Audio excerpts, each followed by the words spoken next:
नमस्कार, मैं हूं पम्मी। बिहार न्यूज में आपका स्वागत है। खबरों से पहले डालते एक नजर आज की सुर्खियों पर। बिहार सरकार का बड़ा शिक्षा मिशन। अब हर प्रखंड में खुलेंगे सरस्वती विद्या निकेतन मॉडल स्कूल। घर के पास मिलेंगे +2 और जेईई नीट की तैयारी। बिहार में इलेक्ट्रिक वाहन चलाना हुआ आसान। अब हर 3 से 5 किलोमीटर पे होंगे चार्जिंग स्टेशन। 2027 तक तैयार होगा मेगा नेटवर्क। बिहार के किसानों के लिए बड़ी सौगात। पंचायत भवनों में लगेंगे ऑटोमेटिक रेन गेज। बाढ़ और सूखे की होगी सटीक निगरानी। बिहार में खाद्य मिलावट पर बड़ा प्रहार। मोबाइल फूड लैब करेगी ऑन द स्पॉट जांच। मिलावट पर लगेगी रोक और युवाओं को मिलेगा काम।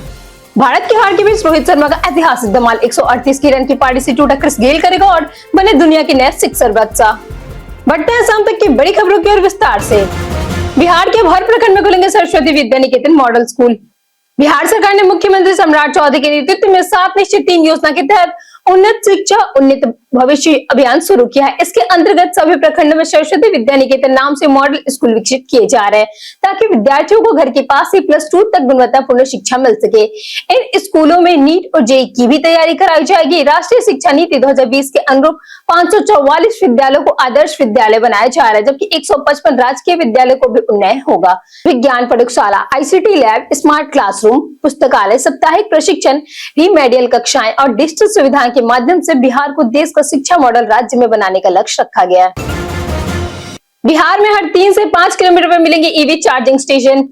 बिहार सरकार इलेक्ट्रिक वाहन को बढ़ावा देने के लिए मार्च 2027 तक राज्य के करीब 4000 पेट्रोल पंपों पर 10,000 से अधिक चार्जिंग पॉइंट बनाएगी। इसके बाद ईवी चालकों को हर 3 से 5 किलोमीटर पर चार्जिंग सुविधा मिलेगी और रोजाना 2 लाख से अधिक वाहन चार्ज किए जा सकेंगे। हर 10,000 किलोमीटर पर लंबे राष्ट्रीय भी राज्य मार्गों पर फास्ट चार्जिंग नेटवर्क विकसित होगा। डीसी फास्ट चार्जर से वाहन लगभग 45 मिनट में चार्ज होंगे। निजी जमीन पर भी चार्जिंग स्टेशन खोलने की अनुमति होगी। 15 मई 2026 के बाद खरीदे गए पात्र ईवी पर 2 पहियों के लिए 10 से 12,000 रुपए और महिलाओं के 4 पहियों वाहनों पर 1 लाख रुपए तक सब्सिडी मिलेगी। बिहार के 2702 पंचायत भवनों में लगेंगे स्मार्ट वर्षा मापक यंत्र। बिहार सरकार ग्रामीण क्षेत्रों में मौसम की सटीक जानकारी उपलब्ध कराने के लिए 2702 पंचायत सरकार भवनों में स्वचालित वर्षा मापक यंत्र लगाएगी। पंचायती राज विभाग ने इस योजना को मंजूरी दे दी और मुजफ्फरपुर के 108 भवनों में भी इसे शामिल है। सोलर और इंटरनेट आधारित ये यंत्र रियल टाइम वर्षा डेटा संबंधित विभागों तक पहुंचाएगी। इससे किसानों को सिंचाई, बुनाई और फसल प्रबंधन में मदद मिलेगी, जबकि बाढ़, सुखाड़ और अन्य आपदाओं की निगरानी अधिक प्रभावी होगी। प्रत्येक यंत्र के लिए 3-3 मीटर के खुले स्थानों की आवश्यकता होगी। यह योजना ग्रामीण मौसम में निगरानी व्यवस्था को मजबूत बनाकर कृषि और आपदा प्रबंधन की नई मजबूती देगी। बिहार के 369 प्रखंडों में बनेंगे नए छात्रावास। केंद्र की मिली मंजूरी। बिहार के अनुसूचित जाति के छात्रों के लिए बड़ी राहत की खबर है। केंद्र सरकार की मंजूरी के बाद राज्य के 369 प्रखंडों में नए छात्रावास बनाए जाएंगे। अनुसूचित जाति एवं अनुसूचित जनजाति कल्याण मंत्री लखीन्द्र कुमार रोशन ने बताया कि यह परियोजना प्रधानमंत्री अनुसूचित जाति अभ्युदय योजना के तहत केंद्र की वित्तीय सहायता से होगी। वर्तमान में बिहार के पास 534 प्रखंडों में केवल 165 प्रखंडों में ऐसे छात्रावास संचालित है, जबकि 369 प्रखंड इस सुविधा से वंचित है। योजना के पहले चरण में चालू वित्तीय वर्ष में 185 छात्रावास और अगले वित्तीय वर्षों में 184 छात्रावास बनाए जाएंगे, जिससे हजारों विद्यार्थियों को सुरक्षित आवास और बेहतर शिक्षा का लाभ मिलेगा। बिहार में मोबाइल फूड करेगी मौके पर मिलावट जांच। बिहार सरकार ने खाद्य मिलावट रोकने के लिए 5 मोबाइल फूड लैब शुरू करने का फैसला किया है। ये लैब राज्य के 4 प्रमंडल और 21 जिलों में बाजारों और गांवों तक पहुंचकर दूध, तेल, मसाले समेत अन्य खाद्य पदार्थों के मौके पर ही जांच करेगी। जांच में मिलावट मिलने पर तुरंत कार्रवाई भी की जाएगी। इस पहल से युवाओं के लिए रोजगार के अवसर भी बनेंगे। प्रत्येक मोबाइल लैब में 1 लैब टेक्नीशियन, 1 सहायक और 1 ड्राइवर तैनात होगा। टेक्नीशियन को 25,000 रुपए मासिक वेतन भी दिया जाएगा। चयनित कर्मियों को पटना के अगम कुमार लैब में 15 दिन का प्रशिक्षण दिया जाएगा। श्रावणी मेले में खाद्य गुणवत्ता पर विशेष निगरानी रखी जाएगी। बिहार में सोशल मीडिया दुरुपयोग पर जीरो टॉलरेंस नीति हुई लागू। बिहार पुलिस ने सोशल मीडिया के दुरुपयोग, फर्जी खबरें और साइबर अपराधों पर सख्त कार्रवाई तेज कर दी है। जनवरी 2026 से अब तक साइबर अपराध एवं सुरक्षा इकाई के विशेष अभियान में 475 एफआईआर दर्ज हुई और 103 आरोपी गिरफ्तार किए गए। इस दौरान 1320 आपत्तिजनक पोस्ट में यूआरएल हटाए गए, जबकि 529 फर्जी सोशल मीडिया आईडी और हैंडल बंद किए गए। पुलिस महिलाओं के खिलाफ साइबर अपराध, डीप फेक, साइबर स्कॉटिंग, ऑनलाइन उत्पीड़न और सामाजिक सौंदर्य बिगाड़ने वाली सामग्रियों पर भारतीय न्याय संहिता व आईटी अधिनियम के तहत कार्रवाई करी रही है। 692 कानूनी नोटिस भी प्लेटफॉर्म को भेजे गए हैं और 24 घंटे निगरानी जारी है। नया कारखाना खोलने वालों के लिए बिहार सरकार के नए नियम। बिहार सरकार ने नए कारखाने, दुकान और व्यावसायिक प्रतिष्ठानों के लिए पंजीकरण के नियम लागू किए हैं। अब कारोबार शुरू करने के 60 दिनों के भीतर ऑनलाइन रजिस्ट्रेशन कराना अनिवार्य होगा। समय पर आवेदन करने वालों पर कम शुल्क लगेगा, लेकिन देरी होने पर यह 20 गुना तक बढ़ सकता है। शुल्क कर्मचारियों की संख्या के आधार पर किया गया और अधिकतम 80,000 रुपए तक हो सकता है। आवेदन और प्रमाण पत्र की पूरी प्रक्रिया ऑनलाइन होगी। दस्तावेजों में कमी होने पर 7 दिनों के भीतर सुधार का मौका मिलेगा। गलत जानकारी देने पर पंजीकरण रद्द किया जा सकता है। कारोबार बंद होने पर ऑनलाइन पंजीकरण निरस्त कराने की सुविधा भी उपलब्ध रहेगी। अनुपूरक बजट के बाद मंगलवार सुबह 11 बजे तक सदन हुआ स्थगित। बिहार विधानमंडल का मानसून सत्र हंगामे के बीच शुरू हुआ। कार्यवाही के लिए शुरुआत में विपक्ष ने नीट पेपर लीक और मॉब लिंचिंग के मुद्दे पर प्रदर्शन करते हुए केंद्रीय शिक्षा मंत्री धर्मेंद्र प्रधान के इस्तीफे की मांग की। हंगामे के बीच वित्तीय मंत्री विजेंद्र प्रसाद यादव 2026 से 2027 का पहला अनुपूरक बजट सदन में पेश किए। इसके बाद दिव्यांगत नेताओं को श्रद्धांजलि दी गई और सदन की कार्यवाही मंगलवार सुबह 11 बजे तक स्थगित कर दी गई। इस दौरान स्वास्थ्य मंत्री निशांत कुमार पहली बार विधान परिषद पहुंचे और अपने संबोधन में सदन की गरिमा बनाए रखने व टीम भावना से काम करने की अपील की। वहीं विपक्ष ने सरकार को कानूनी व्यवस्था, बेरोजगारी और अन्य मुद्दों पर घेरने के संकेत दिए। कोसी उफान पर बीरपुर बराज के खोले गए 31 फाटक। नेपाल और बिहार में लगातार हो रही भारी बारिश से उत्तर बिहार में बाढ़ का खतरा तेजी से बढ़ गया है। कोसी, गंडक और बागमती समेत कई नदियां उफान पर है। बढ़ते जलस्तर को देखते हुए कोसी बराज में 56 में से 31 फाटक खोल दिए गए हैं, जहां से करीब 2 लाख क्यूसेक पानी छोड़ा गया है। दरभंगा, खगड़िया, अररिया और सुपौल के कई गांवों में पानी फैल चुका है। पटना में गंगा का जलस्तर बढ़ने से दीघा और मोकामा क्षेत्र में कटाव तेजी से हो गया है। बेगूसराय, रक्सौल और मुंगेर में भी जल भराव से जनजीवन प्रभावित हो चुका है। मौसम विभाग ने पूरे सप्ताह में भारी बारिश, तेज हवा और वज्रपात को लेकर येलो अलर्ट जारी कर लोगों से सतर्क रहने की सलाह दी है। पीएम मोदी जल्द करेंगे कच्चे दारगा विदुपुर पुल का लोकार्पण। बिहार के 4,988.40 करोड़ रुपए की लागत से बने कच्चे दारगाह बिदुपुर 6 लेन पुल की पूरी तरह तैयार हो चुका है। 19.76 किलोमीटर लंबे इस परियोजना में 9.76 किलोमीटर मुख्य पुल और 10 किलोमीटर अप्रोच रोड शामिल है। संभावना है कि प्रधानमंत्री नरेंद्र मोदी जुलाई के अंतिम सप्ताह में इसका उद्घाटन करेंगे।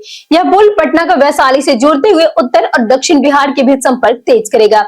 इससे महात्मा गांधी सेतु पर ट्रैफिक दबाव कम होगा और मुजफ्फरपुर, दरभंगा, समस्तीपुर, सीतामढ़ी, मधुबनी व पूर्वी चंपारण समेत कई जिलों की यात्रा आसान होगी। माल परिवहन, व्यापार और क्षेत्रीय आर्थिक विकास को भी बड़ा बढ़ावा मिल सकता है। अगस्त में खुलेगा पटना का पहला इंटरनेशनल हॉकी ग्राउंड। पटना को अगस्त में अपना पहला इंटरनेशनल हॉकी ग्राउंड मिलने जा रहा है। राजेंद्र नगर स्थित यह मैदान 8.44 करोड़ रुपए की लागत से तैयार हो रहा है, जहां नीदरलैंड से मंगाई गई पॉलीट्रेन ब्लू एस्ट्रोटॉफ बिछाई जा रही है। यह टर्फ पेरिस ओलंपिक 2024 में भी इस्तेमाल हुई थी। इंटरनेशनल हॉकी फेडरेशन की अधिकृत एजेंसी ने इसे अंतर्राष्ट्रीय मानकों के अनुरूप माना है। 29 अगस्त राष्ट्रीय खेल दिवस इसका उद्घाटन करने की संभावना है। दूसरे चरण में 1000 दर्शकों की अस्थायी गैलरी, खिलाड़ियों के लिए आधुनिक डोरमेट्री और अन्य सुविधाएं विकसित होगी। इस मैदान में बिहार के खिलाड़ियों को विश्व स्तरीय अभ्यास और राष्ट्रीय अंतर्राष्ट्रीय हॉकी प्रतियोगिताओं की मेजबानी का अवसर मिलेगा। बांकीपुर उपचुनाव में चुनाव चिन्ह ने बढ़ाया प्रत्याशियों का रोमांच। बांकीपुर विधानसभा उपचुनाव के लिए 25 प्रत्याशियों को चुनाव चिन्ह आवंटित कर दिए गए हैं।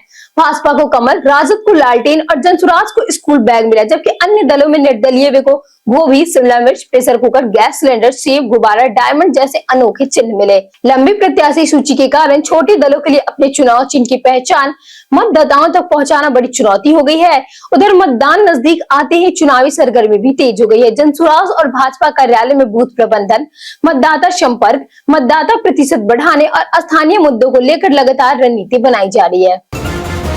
जनगणना से पहले अफसरों के तबादले पर केंद्र सरकार हुआ सख्त।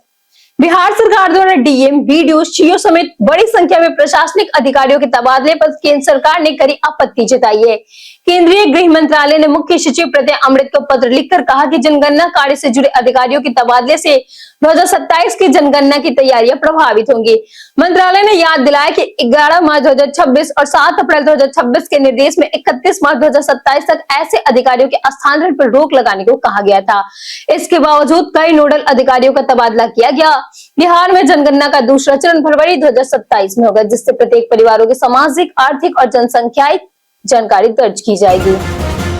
रग्बी कोटे से नौकरी पाने वाले 25 खिलाड़ियों की होगी जांच। बिहार सरकार की मेडल लाओ नौकरी पाओ योजना में कथित फर्जीवाड़ों के खुलासे के बाद खेल विभाग ने बड़ा कदम उठाया है। खेल कोटे से रग्बी के आधार पर सरकारी नौकरी पाने वाले करीब 25 खिलाड़ियों के प्रमाण पत्र और मैच रिकॉर्डों की जांच होगी। रग्बी इंडिया से वीडियो फुटेज, मैच रिकॉर्डिंग और आधिकारिक दस्तावेज मंगाकर यह सत्यापित किया जाएगा कि संबंधित खिलाड़ी वास्तव में मैदान पर खेले थे या नहीं। यह कड़वाई रग्बी खिलाड़ी सुधांशु कुमार के फर्जी प्रमाण पत्र मामले के सामने आने के बाद शुरू हुई है। जांच में गड़बड़ी मिलने पर संबंधित खिलाड़ियों के खिलाफ कड़ी कार्रवाई की जाएगी। बिहार राज्य खेल प्राधिकरण ने निष्पक्ष जांच की भरोसा दिलाया है। रोहित शर्मा ने तोड़ा क्रिस गेल का विश्व रिकॉर्ड। रोहित शर्मा ने लॉर्ड्स में इंग्लैंड के खिलाफ 30वें वनडे में 110 गेंदों पर 138 रन की विस्फोटक पारी खेलकर नया विश्व रिकॉर्ड अपने नाम कर लिया। अपनी पारी में 17 चौके और 5 छक्के जड़ने वाले हिटमैन ने दूसरे छक्के के साथ वेस्ट इंडीज के दिग्गज क्रिस गेल के खिलाफ सबसे ज्यादा अंतरराष्ट्रीय छक्कों का रिकॉर्ड तोड़ दिया। गेल के 342 छक्कों को पीछे छोड़ते ही रोहित शर्मा ने अपने नाम 343 छक्के हो गए। ऑस्ट्रेलिया के खिलाफ 138, न्यूजीलैंड के खिलाफ 83, दक्षिण अफ्रीका के खिलाफ 64 और इंग्लैंड के खिलाफ 58 छक्कों के साथ उन्होंने यह ऐतिहासिक उपलब्धि हासिल की। भारत मैच हार गया, लेकिन रोहित शर्मा के रिकॉर्ड तोड़ पारी चर्चे का केंद्र बन चुका है। बीते दिन हमारे पूछे गए सवालों का जवाब आप लोगों में से बहुत लोगों ने हमारे कमेंट सेक्शन में लिख कर दिया है। जिन्होंने हमारे पूछे गए सवालों के जवाब दिए हैं उनके नाम है लक्ष्मी मेहता, ओम कुमार सिंह, अनवर खान, दीपक कुमार, जितेंद्र ठाकुर, राजेंद्र सहानी, विनोद शाह, रवि मोहन वर्मा, संजीव कुमार, संजय कुमार, नौशाद राजा, रंजीत मिश्रा, नागेंद्र कुमार, राकेश मिश्रा, राजेंद्र तंती और सीमा कुमारी। इसी के साथ बढ़ते हैं आज के सवाल की। और आज का सवाल है, क्या बिहार में पहले से जाम की समस्याएं और कम हुई है या बढ़ गई है? आप अपना जवाब हमें हमारे कमेंट सेक्शन में लिखकर जरूर बताएं। आज के लिए इतना ही। बिहार के तमाम खबरों के साथ बने रहने के लिए देखते रहिए बिहारी न्यूज।